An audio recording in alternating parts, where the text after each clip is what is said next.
श्री कृष्ण लीला। श्री सुखदेव जी कहते हैं, प्रिय परीक्षित, जिस समय भगवान श्री कृष्ण मथुरा नगर के मुख्य द्वार से निकले, उस समय ऐसा मालूम पड़ा मानो पूर्व दिशा से चंद्रोदय हो रहा हो। उनका श्यामल शरीर अत्यंत ही दर्शनीय था। उस पर रेशमी पीताम्बर की छटा निराली ही थी।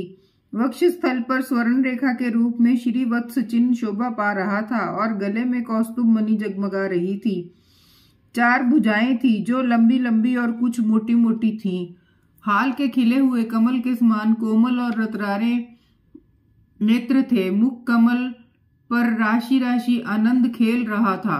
कपोलों की छटा निराली ही थी। मंद मंद मुस्कान देखने वालों को का मन चुराए लेती थी।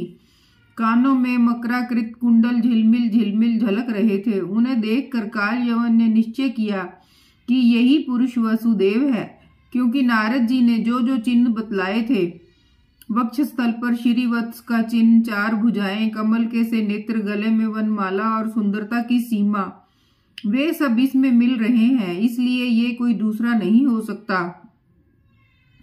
इस समय ये बिना किसी अस्त्र शस्त्र के पैदल ही इस ओर चला आ रहा है, इसलिए मैं भी इसके साथ बिना अस्त्र शस्त्र के ही लड़ूंगा।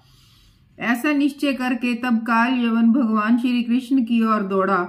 तब वे दूसरी ओर मुंह करके रणभूमि से भाग चले और उस दुर्लभ प्रभु को पकड़ने के लिए काल यवन उनके पीछे पीछे दौड़ने लगा। रण छोड़ भगवान लीला करते हुए भाग रहे थे। काल यवन पग पग पर यही समझता था कि अब पकड़ा तब पकड़ा। इस प्रकार भगवान उसे बहुत दूर एक पहाड़ की गुफा में ले गए। काल यवन पीछे से बार बार आक्षेप करते हुए कि अरे भाई, तुम परम यशस्वी यदुवंश में पैदा हुए हो, तुम्हारा इस प्रकार युद्ध छोड़कर भागना उचित नहीं है। परंतु अभी उसके अशुभ निशेष नहीं हुए थे, इसलिए वह भगवान को पाने में समर्थ न हो सका। उसके आक्षेप करते रहने पर भी भगवान उस पर्वत की गुफा में घुस गए। उनके पीछे काल यवन भी घुसा। वहां उसने एक दूसरे ही मनुष्य को सोते हुए देखा। उसे देखकर काल यवन ने सोचा, देखो तो सही, यह मुझे इस प्रकार इतनी दूर ले आया और अब इस तरह मानो इसे कुछ पता ही ना हो, साधु बाबा बनकर सो रहा है। यह सोचकर उस मूढ़ ने उसे कसकर एक लात मारी। वह पुरुष वहां बहुत दिनों से सोया हुआ था। पैर की ठोकर लगने से वह उठ पड़ा और धीरे धीरे उसने अपनी आंखें खोली। इधर उधर देखने पर पास ही काल यवन खड़ा हुआ दिखाई दिया। परीक्षित, वह पुरुष इस प्रकार ठोकर मारकर जगाए जाने से कुछ रुष्ट हो गया था। उसकी दृष्टि पड़ते ही काल यवन के शरीर में आग पैदा हो गई और वह क्षण भर में जलकर राख का ढेर हो गया। राजा परीक्षित ने पूछा, भगवान, जिसके दृष्टिपात मात्र से काल यवन जलकर भस्म हो गया था, वह पुरुष कौन था? किस वंश का था? उसमें कैसी शक्ति थी और वह किसका पुत्र था? आप कृपा करके यह भी बतलाइए कि वह पर्वत की गुफा में जाकर क्यों सो रहा था। श्री सुखदेव जी कहते हैं, परीक्षित, वे इक्ष्वाकु वंशी महाराज मंधाता के पुत्र राजा मुचकुंद थे। वे ब्राह्मणों के परम भक्त, सत्य प्रतिज्ञा, संग्राम विजयी और महापुरुष थे। एक बार इंद्र आदि देवता असुरों के लिए अत्यंत भयभीत हो गए थे। उन्होंने अपनी रक्षा के लिए राजा मुचकुंद से प्रार्थना की और उन्होंने बहुत दिनों तक उनकी रक्षा की।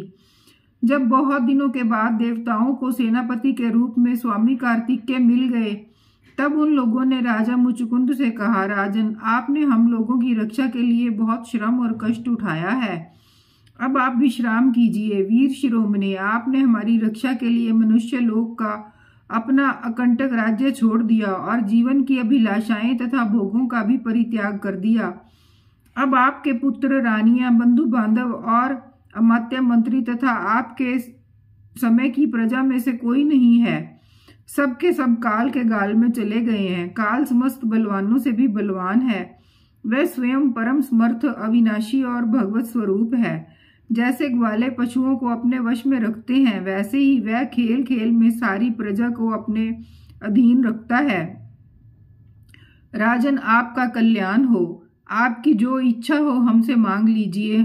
हम कैवल्य मोक्ष के अतिरिक्त आपको सब कुछ दे सकते हैं, क्योंकि कैवल्य मोक्ष देने की समर्थ तो केवल अविनाशी भगवान विष्णु में ही है। परम यशस्वी राजा मुचकुंद ने देवताओं के इस प्रकार कहने पर उनकी वंदना की और बहुत थके होने के कारण निद्रा का ही वर मांगा तथा उनसे वर पाकर वे नींद से भरकर पर्वत की गुफा में जा सोए। उस समय देवताओं ने कह दिया था कि राजन, सोते समय यदि आपको कोई मूर्ख बीच में ही जगा देगा तो वह आपकी दृष्टि पड़ते ही उसी क्षण भस्म हो जाएगा।